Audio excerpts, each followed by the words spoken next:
ஈரானுடைய நாட்டுக்கு உள்ள இருக்கக்கூடிய பொதுமக்கள் பயன்படுத்துகிற பகுதிகள் மீது அமெரிக்கா தாக்குதல்களை நடத்த ஆரம்பித்திருக்கிறது. குறிப்பாக பாலங்கள், ரயில் நிலையங்கள், இது போன்ற இடங்கள் மேல தாக்குதல்களை நடத்த ஆரம்பித்திருக்கிறார்கள். அதே நேரத்தில் ஈரானும் பதிலடியாக தொடர்ந்து குவைத், பஹ்ரைன், ஜோர்தான் ஆகிய நாடுகள் மீது மிக கடுமையான பதிலடிகளை கொடுத்து கொண்டிருக்கின்றன.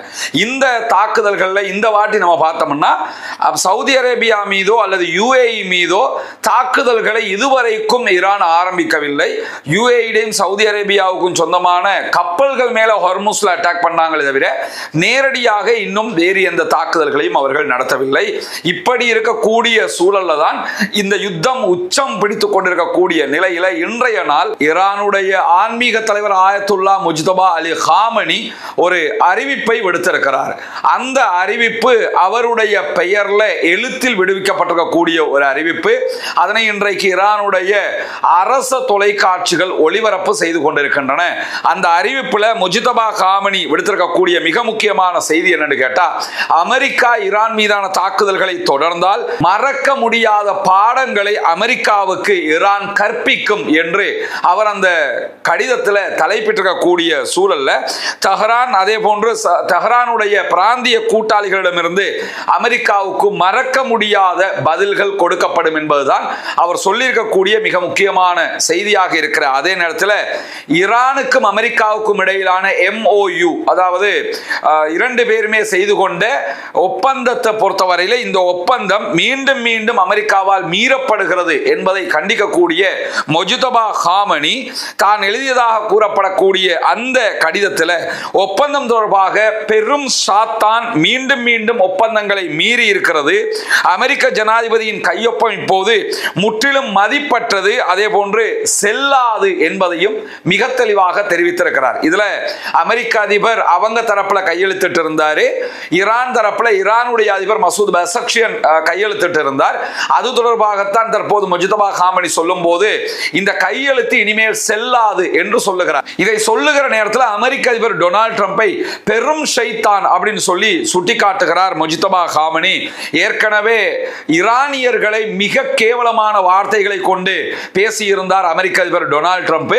அதற்கு ஒரு பதிலடியாக கூட இந்த வார்த்தை அமைந்திருக்கலாம் என்று ஆய்வாளர்களால் பார்க்கப்படுகிற நேரத்தில் தான் மிரட்டல், மேலாதிக்கம், காட்டுமிராண்டித்தனம் ஆகிய எல்லாமே அமெரிக்காவினுடைய கொள்கை கோட்பாட்டில் பிரிக்க முடியாத ஒன்றாக இருக்கிறது. அனைவருக்கு மீண்டும் ஒரு முறை இவர்கள் மிரட்டுகிறவர்கள், அதே போன்று கொள்கை கோட்பாட்டிலேயே மேலாதிக்கத்தை வைத்துக் கொண்டிருப்பவர்கள் என்பதை நிரூபித்திருக்கிறார்கள் என்கிற செய்திகளையும் முஜ்தபா காமனி சொல்லியிருக்கிறார். அதே நேரத்தில் இப்பொழுது அமெரிக்காவினுடைய எதிரி யுத்தத்தை தூண்டி பெரிய இழப்புகளையும் அதே போன்ற அவமானங்களையும் சந்திப்பதற்கு முற்பட்டு கொண்டிருக்கிறார். ஏற்கனவே அவங்க பெரிய இழப்புகளை சந்திச்சிருக்கிறாங்க, இன்னும் இழப்புகளை சந்திப்பதற்கு தயாராக இருக்கிறார்கள். அன்புக்குரிய ஈரானிய மக்களும் ஈரானிய தேசமும் ஈரானுடைய எதிர்ப்பு முன்னணியும், அதாவது அமெரிக்காவை எதிர்த்து யுத்தம் செய்யக்கூடிய ஈரானுடைய இராணுவத்தை அவர் குறிப்பிடுகிற நேரத்தில் மறக்க முடியாத பாடங்களை நாம் அவர்களுக்கு கற்பித்துக் கொண்டிருக்கிறோம் என்பதை நீங்கள் உறுதியாக புரிந்து கொள்ள வேண்டும் என்று சொல்லக்கூடிய முஜ்தபா காமனி, அமெரிக்கா தன்னுடைய வஞ்சகம், பகுத்தறிவின்மை, நம்பகத்தன்மையின்மை, தீய குணம் ஆகியவற்றை தொடர்ந்து வெளிப்படுத்தி வருகிறது என்கிற மிக கடுமையான வார்த்தைகளை கொண்டு இன்றைக்கு தன்னுடைய கடிதத்தை எழுதியிருக்கிறார். அதே நேரம் பாபல் மந்தப் என்கிற யமனுடைய ஹூத்திகள் கட்டுப்பாட்டில் இருக்கக்கூடிய பகுதிகளில் தொடர்ந்து இதே நிலை நீடித்து வருமாக இருந்தால் ஈரானுக்கு ஆதரவாக ஹூத்திகள் பாபல் மந்தபை மூடுவார்கள் என்கிற செய்திகளும் இன்றைக்கும் உறுதிப்படுத்தப்பட்ட தரப்புகளில் இருந்து வெளியாகி இருப்பதை நம்ம பார்க்க முடிகிறது. எனவே பாபல் மந்தப் மூடப்படுமாக இருந்தால் அது இன்னும் கடுமையான ஒரு இறுக்கத்தை சர்வதேச நாடுகளுக்கு உண்டாக்கும். செங்கடல்ல பயணிக்கிற கப்பல்கள் பயணிக்க முடியாமல் போகிற போது சர்வதேச அளவில் எரிசக்தி தட்டுப்பாடு மிக பாரிய அளவில் ஏற்படும். இது சர்வதேச நாடுகளுக்கு மட்டுமல்ல அமெரிக்காவுக்கும் பெரிய அழுத்தமாக மாறப்போகிறது என்கிற நிலையில தான் இன்றைக்கும் ஜோர்டான், குவைத், பஹ்ரைன் ஆகிய பகுதிகளில் ஈரான் தாக்குதல்களை தொடர்ந்து கொண்டிருக்கிறது. அந்த அடிப்படையில் இன்றைய நாளில் தீவிரமான தாக்குதல்களை நடத்தி இருக்கிறோம் என்று சொல்லி IRGC விடுத்திருக்கக்கூடிய அறிவிப்பில் சொல்லி இருக்கிறார்கள். இந்த யுத்தத்தில் தங்களுடைய மூலோபாய தோல்விக்கு இராணுவ நடவடிக்கைகள் மூலம் ஈடு செய்வதற்கு அமெரிக்கா முயற்சி செய்து கொண்டிருக்கிறது. ஆனால் ஹொர்முஸ் ஜலசந்தியை யுத்தத்திற்கு முந்தைய கட்டத்திற்கு கொண்டு வருவதற்கு தான் நாங்கள் சண்டையிடுகிறோம் என்று அமெரிக்கா சொன்னாலும் அதனை நாங்கள் விரும்பாத வரைக்கும் செய்ய முடியாது என்று அடித்து சொல்லி இருக்கிறது ஈரானுடைய IRGC படைப்பிரிவுகள். ஏன்னா நாங்க முடிவெடுத்தா மட்டும்தான் IRGC-னுடைய முடிவுதான் ஹொர்முஸ் ஜலசந்தியை திறப்பதா இல்லையா என்பதற்கு முடிவாக அமையும் என்பதுதான் அவர்கள் சொல்லியிருக்கக்கூடிய திட்டவட்டமான வார்த்தையாக இருக்கக்கூடிய நேரத்தில் ஜோர்தானுடைய அகபா நகரத்தை நோக்கி ஈரான் தொடர்ந்து ஏவுகணை தாக்குதல்களை நடத்துகிறது என்கிற செய்திகள் வெளியாகி கொண்டிருக்கிறது. இன்றைக்கு இஸ்ரேல் விடுத்திருக்கக்கூடிய அறிவிப்பிலையும் ஜோர்தானுடைய அகபாவை நோக்கி ஈரான் தாக்குதல்களை நடத்துகிறது. இதனுடைய சிதிலங்கள் தாக்குதல் மூலமாக வெடித்து சிதறுகிற பகுதிகள் இஸ்ரேலுடைய எல்லைகளுக்குள்ளும் விழக்கூடும். எனவே அப்படியான நிலைகள் வந்தால் சைரன் ஒலி எழுப்பப்படுகிற போதே மக்கள் உடனடியாக நீங்க அண்டர் கிரவுண்டுக்கு போய் ஒளிச்சுக்கிறணும் அப்படின்னு சொல்லி இஸ்ரேல் தன்னுடைய பகுதியில் இருக்கக்கூடியவர்களுக்கு இந்த அறிவிப்பை விடுத்திருக்கக்கூடிய செய்திகள் வெளியாக இருக்கிற அதே நேரத்தில் ஜோர்டான் தலைநகர் அம்மான்லையும் இன்றைக்கு எச்சரிக்கை தாக்குதல்கள் நடத்தப்பட்டிருக்கிறது. ஈரானுடைய IRGC தொடர்ந்து ஜோர்தானுடைய பல பகுதிகளிலும் தாக்குதல்களை நடத்துகிற அந்த தொடர்ல தான் இன்றைக்கு அகபா, ஜோர்தானுடைய அம்மான் உள்ளிட்ட பகுதிகள் மேல தாக்குதல்களை நடத்தி கொண்டிருக்கிறது. அதே நேரத்தில் இன்றைக்கு ஜோர்தானுடைய விமானப்படை தளத்தின் மீது ஈரான் ஏவுகணை தாக்குதல்களை நடத்தி இருந்தது. அந்த தாக்குதல்களில் அமெரிக்காவினுடைய படையைச் சேர்ந்தவர்கள் கொல்லப்பட்டிருக்கிறார்கள்.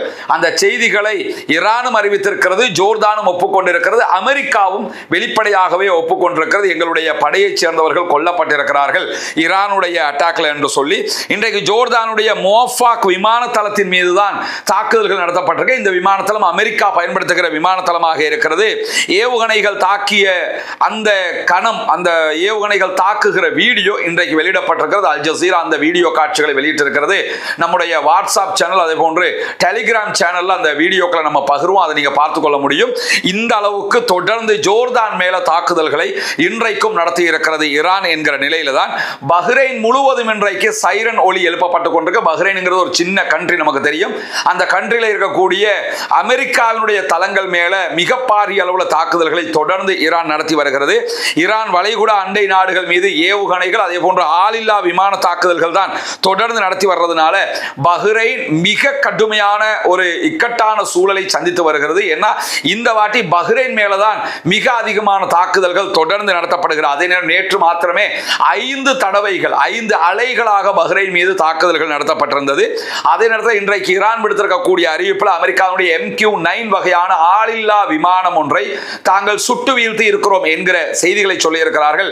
MQ-9 அமெரிக்காட்ட இருக்கக்கூடிய அதி உச்ச ரோந்து ஆளில்லா விமானம், அதாவது கண்காணிக்கக்கூடிய உளவு பார்க்கக்கூடிய அதி உச்சமான டேலண்ட் கொண்ட ஒரு விமானமாக அதுதான் பார்க்கப்படுகிறது. ஒரு ஆளை விட உயரமாக இருக்கக்கூடிய ஒரு விமானம். இந்த விமானம் 35,000 அடி உயரத்திலிருந்து துல்லியமாக புகைப்படம் எடுக்கக்கூடிய திறமையை கொண்டதாக உருவாக்கப்பட்டிருக்கிறது. இந்த விமானங்கள் அமெரிக்காவிடத்தில் 125 விமானங்கள் இருக்கிறது என்கிற அறிவிப்புகள் ஆரம்பத்தில் வெளியாகி இருந்த நேரத்தில் 40 நாள் வார்லேயே ஈரான் அவர்களுடைய 24க்கு மேற்பட்ட விமானங்களை சுட்டு வீழ்த்தி இருக்கிறார்கள். தற்போது மீண்டும் அவர்களுடைய MQ-9 வகையான விமானங்களை சுட்டு வீழ்த்துகிற வேலைகளை தொடர்ந்து ஈரான் செய்து வரக்கூடிய நிலையில தான் ஈரானிய ஏவுகணைகளையும் ஆளில்லா விமானங்களையும் நாங்கள் இடைமறித்துக் கொண்டிருக்கிறோம் என்று குவைத் அறிவிப்புகளை விடுத்திருக்கிறார்கள். ஆனால் குவைத் அறிவிப்புகளை விடுத்தாலும் குவைத்தில் இன்றைக்கு நேரடியாகவே பல இடங்கள்ல ஈரானுடைய அட்டாக் நடந்த காட்சிகளும் வீடியோக்களும் வெளியாகி வருவதை நீங்க பார்க்க முடியும். குவைத்தில் இருக்கக்கூடிய மக்களுக்கு எச்சரிக்கை சைரன் ஒலிகள் எழுப்பப்படுகிற அதே நேரம் SMS அனுப்பப்பட்டுக் கொண்டிருக்கிறது, கவனமாக இருக்குமாறு குவைத் அரசு அவர்களை வேண்டிக் கொள்ளுகிற அதே நேரத்தில் தான் இந்த தாக்குதல்கள் நடத்தப்படுகிறது.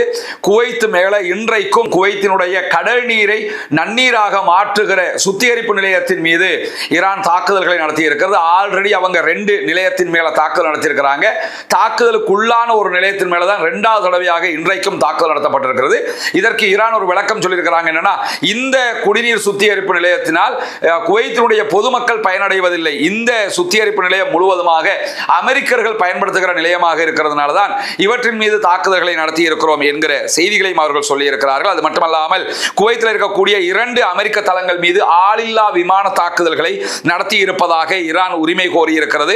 குவைத்தில் இருக்கக்கூடிய அமெரிக்காவினுடைய தளங்கள் மீது பாரிய அளவிலான தாக்குதல்களாக இந்த தாக்குதல்களை தாங்கள் நடத்தி இருப்பதாகவும் அல் அதீரி படை முகாமில் இருக்கக்கூடிய வெடிமருந்து கிடங்கின் மீது தாக்குதல்களை நடத்தி இருக்கிறோம் என்றும் ஈரான் உரிமை கோரி இருக்கிறது. அதே போன்று அலி அல் ஷலேம் விமான தளத்தின் மீது இருக்கக்கூடிய அமெரிக்காவினுடைய பேட்ரியாட், அதாவது ஏவுகணை தடுப்பு மையத்தின் மீது தாக்குதல்களை நடத்தி அதுல வான் பாதுகாப்பு ரேடார்களை அளித்திருக்கிறோம் என்கிற செய்திகளையும் இன்றைக்கு வெளியிட்டிருப்பதை நம்ம பார்க்க முடியும். எனவே தொடர்ந்து குவைத், பஹ்ரைன், ஜோர்டான் மேல இப்படியான தாக்குதல்களை நடத்தி வருகிறது ஈரான்ல இன்றைக்கு அமெரிக்கா நடத்தி இருக்கக்கூடிய தாக்குதல்கள்ல டார்கோவின் அணுமின் நிலையத்தின் மீது இன்றைக்கு அமெரிக்கா தாக்குதல்களை நடத்தி இருக்கிறது. இந்த டார்கோவின் அணுமின் நிலையத்தை பொறுத்தவரையில இது தற்போதுதான் ஆரம்ப கட்ட கட்டுமான பணிகளில் இருக்கிறது. இது செஞ்சு முடிச்ச ஒன்னோ பெரிய ஆய்வுகளை நடத்தக்கூடிய இடமாகவோ இல்லை. ஆய்வுகளை எதிர்காலத்தில் செய்வதற்காக கட்டப்பட்டு வருகிற ஒரு இடம். அதன் மீது இன்றைக்கு அமெரிக்கா தாக்குதல்களை நடத்தி இருக்கிறது. இதற்கு ஈரான் இன்றைக்கு கடுமையான கண்டனங்களை தெரிவித்திருக்கிறது. ஈரானுடைய சொத்துக்கள் மீது தாக்குதல் நடத்துவது, குறிப்பாக ஈரானுடைய தொழில்நுட்பங்கள், ஈரானுடைய அறிவின் மீது தாக்குதல் நடத்துவதற்கு சமானமானது என்று கடுமையான எச்சரிக்கைகளை விடுத்திருப்பதை நம்ம பார்க்க முடிகிறது. அதே நேரத்தில் அமெரிக்காவினுடைய ஆளில்லா விமானத்தை அளித்ததாக ஈரான் இன்றைக்கு பின்னேரங்களில் இன்னும் ஒரு செய்தியையும் விடுத்திருக்கிறது. இது அமெரிக்காவின் லூகாஸ் வகையான ஆளில்லா விமானங்கள். இந்த விமானங்களையும் இன்றைக்கு சுட்டு வீழ்த்தி இருக்கிறோம் என்கிற செய்திகளை ஈரான் விடுத்திருப்பதை நம்ம பார்க்க முடியும். எனவே ஈரான் தொடர்ந்து அமெரிக்காவுக்கு அவர்கள் அடிக்கிற ஒவ்வொரு அடிக்கும் பதிலடியை உக்கிரமாக கொடுப்பதை நம்ம பார்க்க முடியும். ஈரானுக்குள்ள பாதிப்புகள் உண்டாகிறது. ஈரான்ல பொதுமக்கள் இருக்கக்கூடிய இடங்களுக்கு அமெரிக்கா தாக்குதல் நடத்துறாங்க. இதெல்லாம் அமெரிக்காவுக்கு செய்ய முடியுமே தவிர ஈரானை வீழ்த்துவது அசாத்தியமானது என்பதை அமெரிக்கா புரிந்து கொண்ட காரணத்தினால்தான் வேற வழி இல்லாம இப்ப சண்டை பிடிச்சுக்கிட்டு இருக்கிறாங்கிறத நம்ம புரிஞ்சுக்கிறோம். அதே நேரம் இன்றைக்கு இன்னும் ஒரு முக்கியமான செய்தி வெளியாகி இருக்கிறது. சிரியாவுக்குள்ள இன்றைய நாள்ல இஸ்ரேலிய ஆக்கிரமிப்பு படைகள் நுழைந்திருக்கின்றன. சிரியாவினுடைய எல்லைகளை இஸ்ரேல் கைப்பற்றி வைத்திருக்கிறது. பஷர் அல் அசாதினுடைய ஆட்சி விழுந்ததோட உள்ள நுழைஞ்ச இஸ்ரேலுடைய படைகள் பல பகுதிகளை கைப்பற்றி இருந்தார்கள். இப்பொழுது சிரியாவினுடைய ஆட்சியாளராக தற்போது ஆட்சியை கைப்பற்றி இருக்கக்கூடிய அகமது அல் ஷாராவை பொறுத்தவரை அவர் இஸ்ரேலுக்கு எதிராக இதுவரைக்கும் ஒரு கண்டன அறிக்கை கூட வெளியிடல. இப்பொழுதும் சிரியாவுக்குள்ள நுழைஞ்சு சிரியாவினுடைய பகுதிகளை இஸ்ரேல் கைப்பற்றி இருக்கிறது.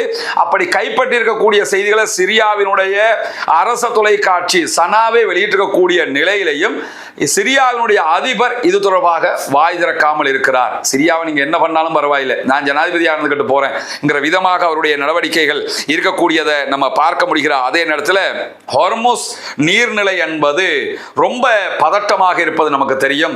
அதுல பிசினஸ் பண்ண முடியாத அளவுக்கு ஹார்முஸை முழுவதுமாக அடக்கி ஆண்டு கொண்டிருக்கிறது ஈரான். இந்த நிலையில ஹார்முஸுக்கு பதிலாக மாற்று விஷயங்களை தேடுவதற்கு பல நாடுகள் முயற்சிக்கின்றன. யுஏஇ ஒரு பெரிய பைப்லைனை செய்யறதுக்கான ஏற்பாடுகள், அதை முடிக்கிறதுக்கான ஏற்பாடுகள் இருக்கிறாங்க. அதே மாதிரி சவுதி அரேபியா ஆல்ரெடி அதை பண்ணி வச்சிருக்கிறாங்க. சவுதி அரேபியா மற்ற துறைமுகங்களையும் பயன்படுத்துறதுனால அவங்களுக்கு பெரிய இழப்புகள் ஹார்முஸ் வழியாக வருவதற்கு வாய்ப்பில்லை. இதே நேரம் ஈராக்கை பொறுத்தவரையில ஈராக்குக்கு பெரிய இழப்பாக இது மாறுகிறது. ஈராக்ல இருந்து எண்ணெய்களை முழுவதுமாக டிஸ்ட்ரிபியூட் பண்றது, பிசினஸ் பண்ணி லாபத்தை ஈட்டுறது எல்லாமே அமெரிக்கா தான். ஈராக்ல ஒரு அரசாங்கம் இருக்குது, அதெல்லாம் இருக்குது. ஆனா ஈராக்கினுடைய பெட்ரோலிய பிசினஸ் முழுவதும் பண்ணி அந்த பணங்களை சேவ் பண்ணி எல்லாமே வச்சிருக்கிறது அமெரிக்கா. ஈராக் அரசாங்கத்துக்கு ஒரு சொற்ப காசை கேட்கிற டைம்ல கொடுப்பாங்களே தவிர மீதி அனைத்தையும் அமெரிக்கா தான் எடுத்துக்கொண்டிருக்கிறாங்க. எனவே ஈராக்குடைய பெட்ரோல் பிசினஸ் என்ன புரிஞ்சுக்கிறோம்னா அமெரிக்காவுடைய பெட்ரோல் பிசினஸ் தான் புரிஞ்சுக்கிறோம். ஒபெக் நாடுகள்ல ஈராக் ஒரு முக்கியமான நாடு. பெட்ரோலிய உற்பத்தி செய்யக்கூடிய நாடுகள்ல இரண்டாவது அதிகமான பெட்ரோலை உற்பத்தி செய்யக்கூடியது ஈராக் தான். அதனால தான் சதாமா அழிச்சிட்டு அந்த நாட்டை போய் பிடிச்சாங்க.